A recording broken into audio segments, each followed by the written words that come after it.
If I was depressed, these are the exact 4 steps that I would take to fix depression in the next few minutes. Step number 1, reframing depression. All right, so my goal here is to provide a logical and drug-free path out of depression and instill hope that this feeling is temporary, because I know right now it feels like it's not. With a lot of the things that I do, I am very anti-band-aid, which means it's going to be tough first and then it's going to get easier. First, we got to think about what is depression versus sadness, right? When we think of depression, we think, let's say sadness has reason and depression has no reason. That's how we typically define it, right? We feel like the depression has no cause to exist. But if we think about it a little bit and we want to decide that sadness is with reason and depression is with reason we don't understand, then that gives us a problem to solve for, right? Because there's something that we just don't understand. We just don't know why it's happening. So now if we try to understand it, we can solve something.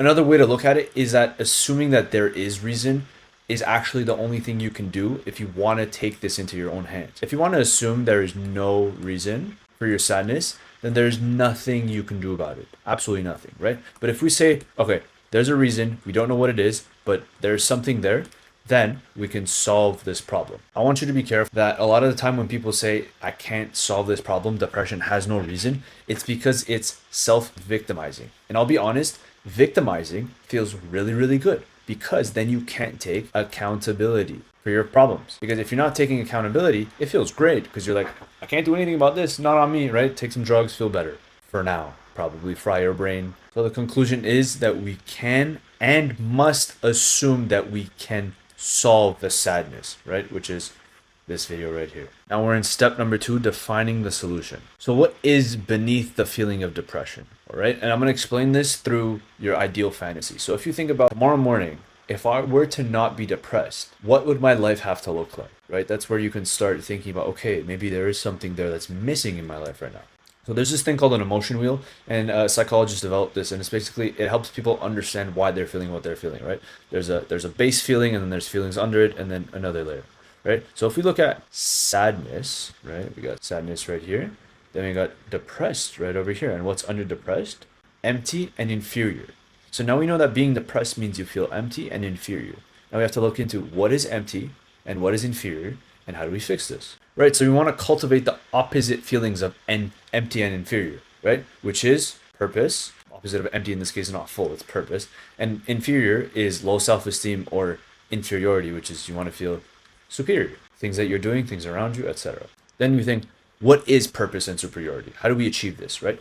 So there's 2 ways to look at this. We can either achieve this internally or externally, right? We can either feel purpose or superiority within ourselves and our body and our mind, or we can do this externally through work. We have to decide which one comes first, internal or external, right?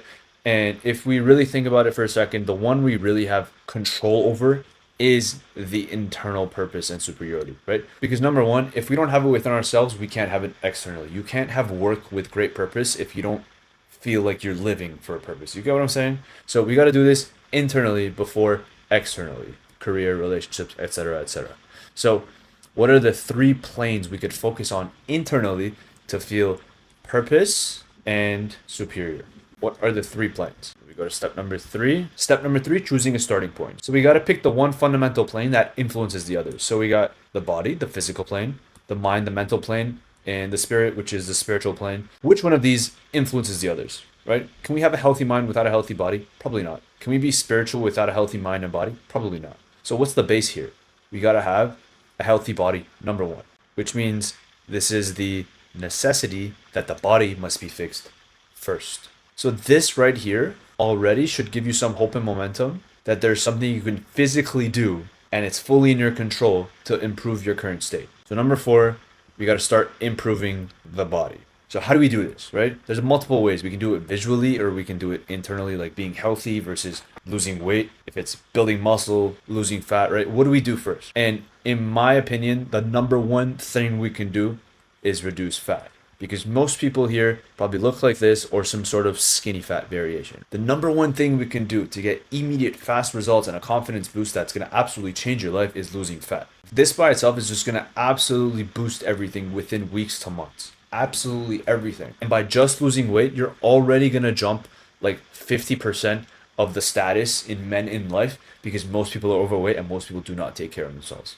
All right. So how do we know if you should lose weight? So the average man is about 5'10".